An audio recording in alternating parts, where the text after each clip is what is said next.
entre dans la dernière ligne. Je voudrais simplement rappeler la vision et ses points.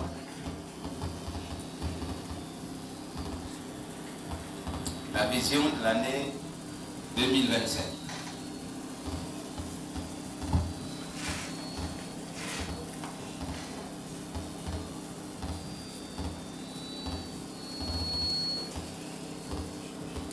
La vision de l'année 2025, c'est la même vision de l'année 2024. Occuper les espaces. Le texte de base, Ésaïe 54, du verset 1er au verset 3. Occuper les espaces.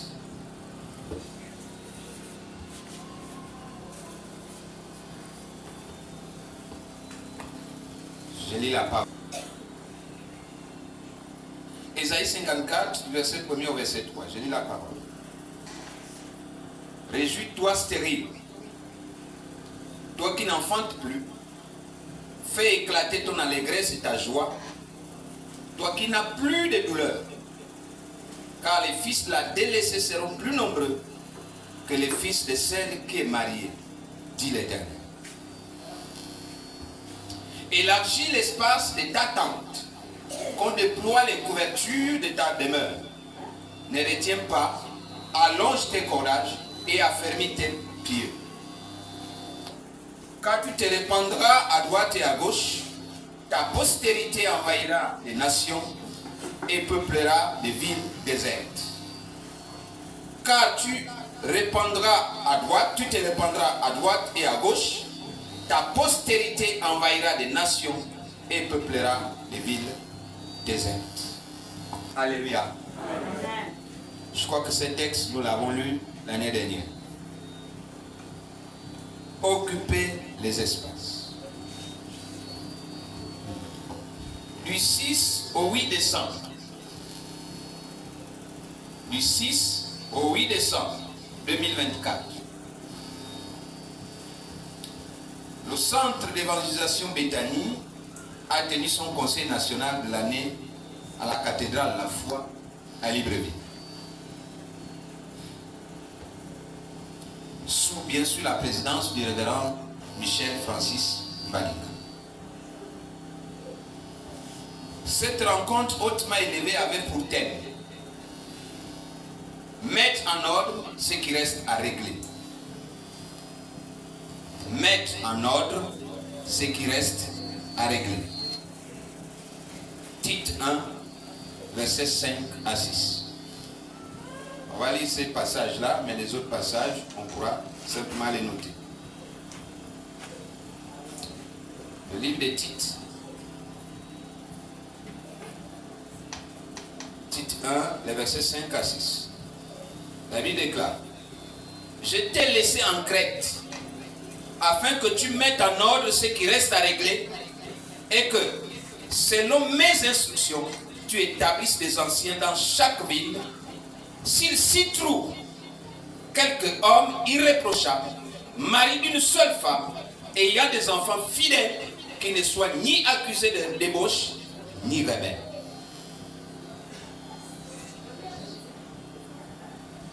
Il faut que je reprenne ça. Très intéressant. Je t'ai laissé en Crète, afin que tu mettes en ordre ce qui reste à régler, et que, selon mes instructions, tu établisses des anciens dans chaque ville.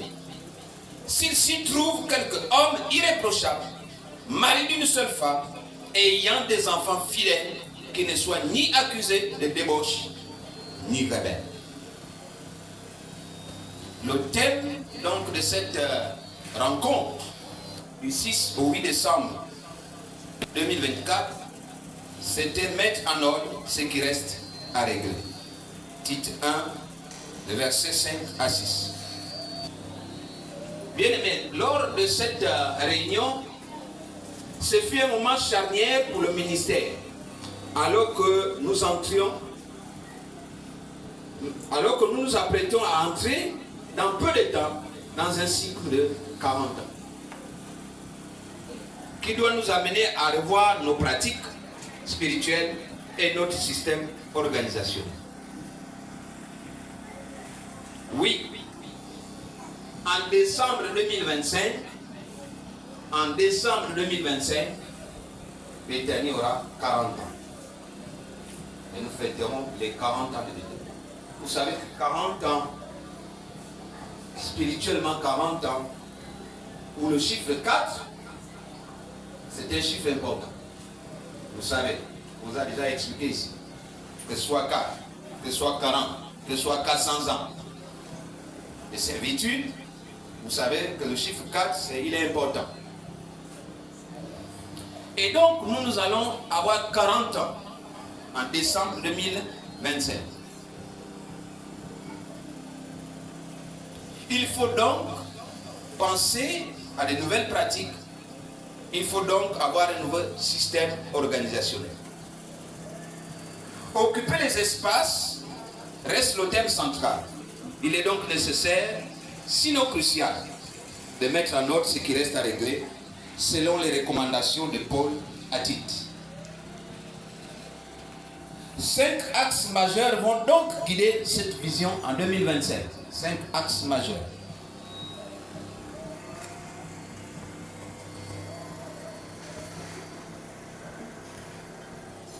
Notre vision en 2025 va avoir 5 axes. Le premier axe, c'est la prière.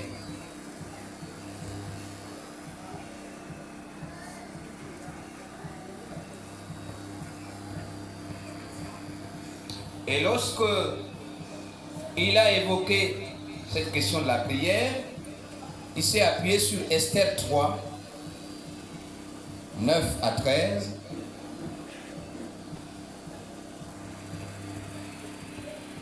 Esther 3, 9 à 13. Et Genèse 14, 13 à 21.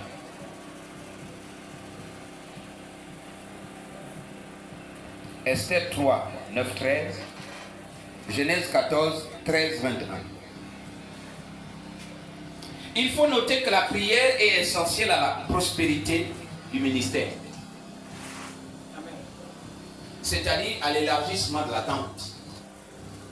Vous ne pouvez pas prospérer, vous ne pouvez pas élargir la tente, vous ne pouvez pas occuper les espaces s'il n'y a pas la prière. Alléluia.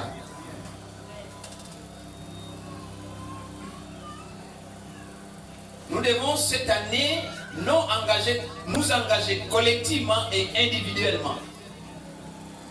C'est-à-dire que vous n'avez pas besoin d'attendre des programmes à l'église pour faire un jeûne personnel, pour faire un travail personnel. Vous n'avez pas besoin que l'homme de Dieu décrète d'abord un temps de prière.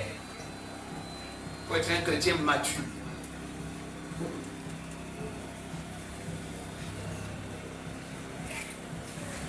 Nous devons donc, disais-je, cette année nous engager collectivement, individuellement dans la prière, sans laquelle le diable trouve un champ libre pour tenir captifs les âmes des fils de Dieu.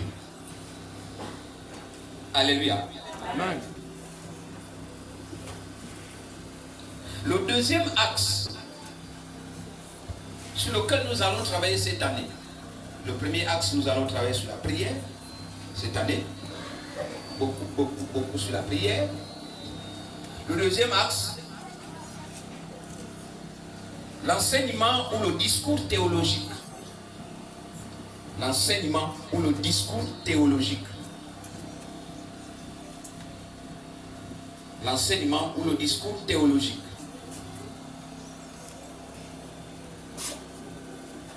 En parlant de cette partie, il s'est appuyé sur 2 Timothée 2, verset 15, que je vais lire. Je lis simplement les parties qui sont importantes. 2 Timothée 2, verset 15.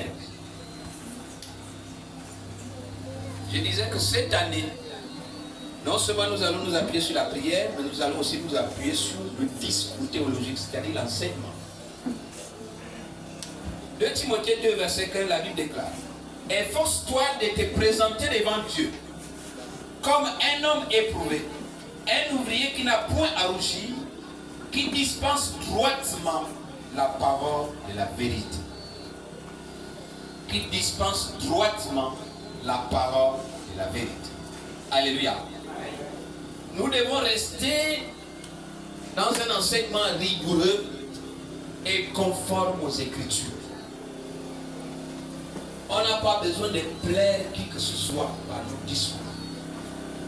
Que ça te fasse du bien ou pas, pourvu que ce soit dans les Écritures. Alléluia. On n'a pas de caresser quelqu'un. La Bible dit que, point. Que ça te fasse du bien ou pas, c'est ce que la Bible dit. Donc il faut rester dans les Écritures. Il faut avoir un discours théologique rigoureux. Il faut éviter de prendre des versets bibliques pour faire des prétextes, pour chercher à régler les problèmes avec quelqu'un. Alléluia. Bon, je vais lui flanquer tel verset. Ça ne sert à rien, tu te flanques toi-même. Alléluia. Ça ne servira à rien. Il n'est pas question de tordre le cou aux Écritures. Donc, il faut avoir la maîtrise des Écritures. C'est pour ça qu'il est prévu, il y aura même des formations par vidéoconférence, des formations qui vont se faire depuis Libreville, auxquelles les uns et les autres devaient prendre part pour être mieux assis sur les Écritures. Acte 3. L'organisation administrative. L'organisation administrative. Genèse 41, verset 32. Genèse 41, verset 32. L'organisation administrative de l'Église ne doit pas être perçue comme un frein.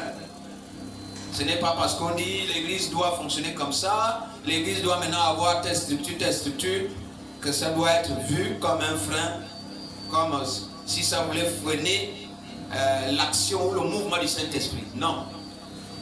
Parce que c'est vrai. Pourquoi je le dis? Parce que nous reprochons souvent des églises seules. Puisque Bethany travaille avec... en fait, Bethany, vous verrez difficilement un programme annuel. Qu'à telle date, il y aura ça, à telle date, il y aura ça, à telle date, il y aura ça. Vous verrez difficilement. Vous allez chercher là. Peut-être qu'avec en entrant à la deuxième phase de 40 ans, peut-être que ça viendra. Mais pour l'instant, Bethany ne travaille pas comme ça. On se lève un bon matin, on sait que nous sommes des commandos, on vous jette dans la forêt. À toi de retrouver la ville. Tu peux venir là, on te dit, toi, mets-toi debout, allez, passe, tu vas bien enseigner. Oh, il fallait d'abord m'avertir. On n'a pas besoin d'avertir. Voilà comment Bethany fonctionne. On n'a pas besoin qu'on t'avertisse d'abord. Donc, il y a des programmes où on te dit, demain, il y a ça. Tu te mets debout et tu es parti. Alléluia. Amen. Mais on veut revenir à une organisation administrative qui ne doit pas freiner l'esprit, le mouvement de l'esprit. Et dans cette organisation administrative, il y a le volet financier. Dans l'organisation administrative, il y aura le volet financier. Et j'en profite pour dire que dans le volet financier, ou parlant du volet financier, je crois qu'on avait déjà discuté avec, il y a cela peut-être 1 an, sinon 2, avec Papa Jean-Louis. On avait mis le vœu d'ouvrir un compte pour l'Église. Je crois qu'il va falloir qu'en 2025, on arrive là. Pour qu'on prenne de l'avance par rapport aux autres. Ou il faut qu'on rattrape peut-être ceux qui sont déjà avancés. Alléluia. Il faut qu'on arrive là. Et ça nous rendra plus crédibles. L'axe 4.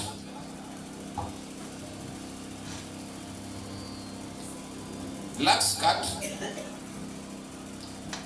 sont les bastions de la foi. Les bastions de la foi.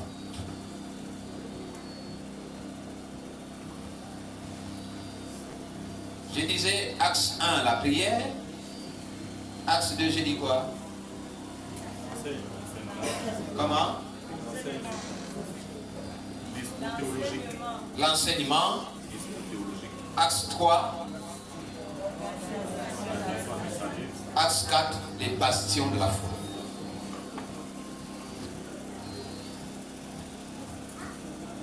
Qu'est-ce que Béthanie appelle bastion de la foi? C'est ce que tout le monde appelle les églises de maison. Les Béthanies appellent ça les bastions de la foi. En fait, c'est pour bâtir la foi. Donc, nous devons aussi penser aux églises de maison. Pas les cellules de prière, mais les églises. Il peut y avoir des églises. Si quelqu'un nous offre un espace, on peut faire.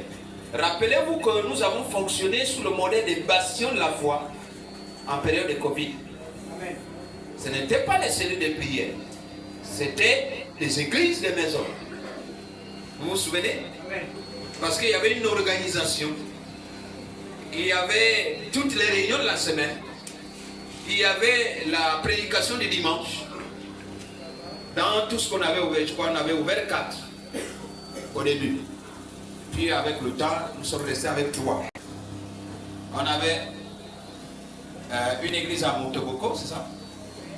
On avait une à Ngoïna. On avait l'autre, deux à, si on veut, 2 à Mukumunabola. Si on appelle ça Mukumunabola aussi. Bien. Donc, voilà ce qu'on appelle les bastions de la foi. C'est-à-dire que lui, il peut dire, dans ma maison, on ouvre l'église. On ouvre l'église.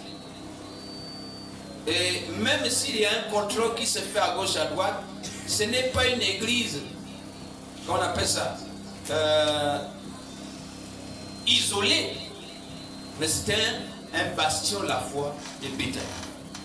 Donc, ce qu'il va ouvrir dans sa maison aura les papiers de Béthanie.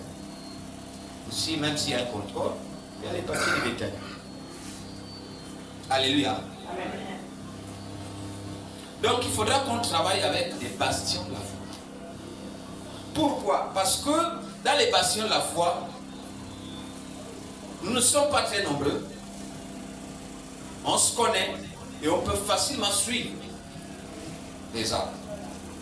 Vous êtes peut-être 10, 15, autre une vingtaine. Parce que dès que vous arrivez, vous dépassez 20, il serait bon de séparer, de créer autre chose. Un autre bastion de la foi quelque part. C'est comme ça que ça fonctionne à l'IPB.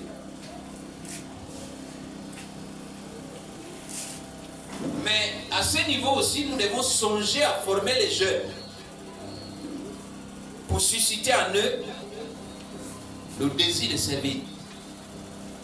Parce que si on ne forme pas les jeunes, demain après-demain, il y aura un vide. C'est vrai que eux, ils n'auront plus notre Bible. Ils auront une autre Bible.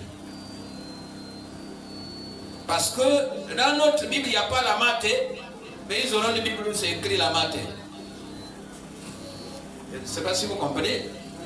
Dans notre Bible, on dit le père spirituel, ils diront le padre spirituel ou le boss spirituel. Ils auront leur Bible, mais au moins il faut qu'ils aient la foi, quel que soit le langage qu'ils vont utiliser. Alléluia. Quel que soit le langage. Parce qu'ils n'auront plus notre français là. Ils vont avoir un français, quand il est là, il dit, Matthieu a dit que les Bangando sont partis. Les Bangando sont partis. Vous verrez que ça va être difficile demain. Mais si on ne transmet pas un bon héritage, ça va être compliqué. Alléluia. Amen. L'axe 5, le dernier axe.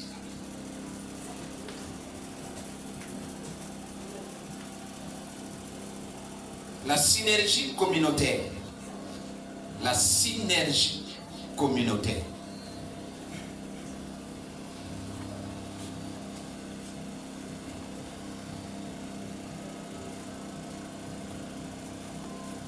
Selon Jérémie 33, les versets 20 à 22. On va lire un peu ces passages. Jérémie 33, les versets 20 à 22.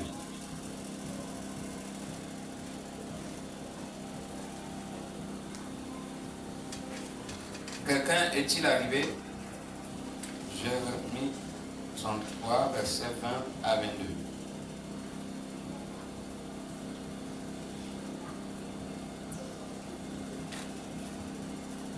Ainsi parle l'Éternel.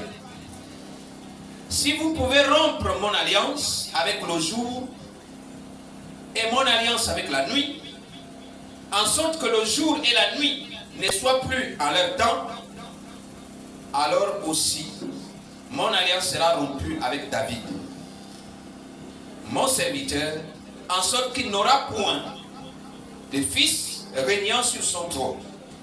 Et mon alliance avec les Lévites, les sacrificateurs qui font mon service.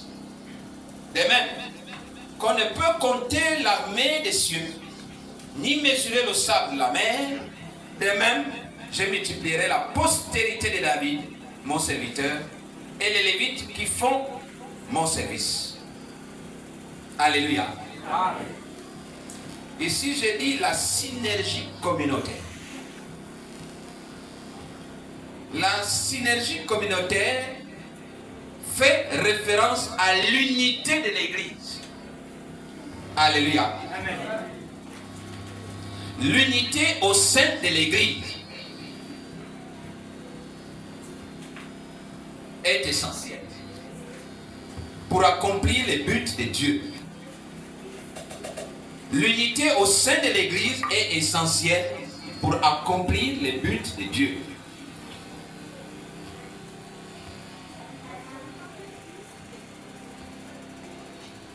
Il a compris qu'il y a l'unité, donc il va être avec nous.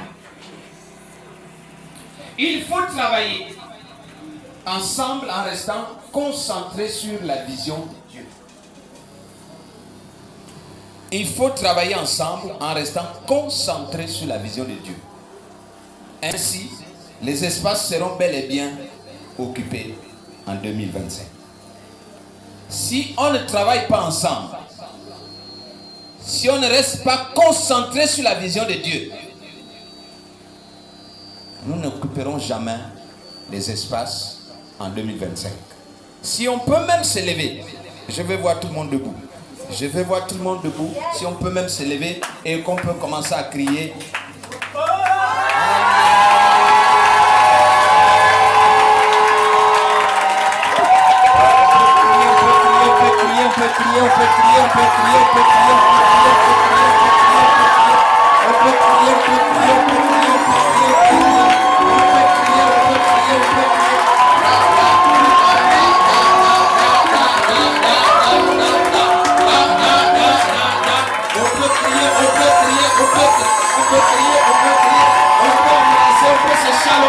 On peut se chalomer.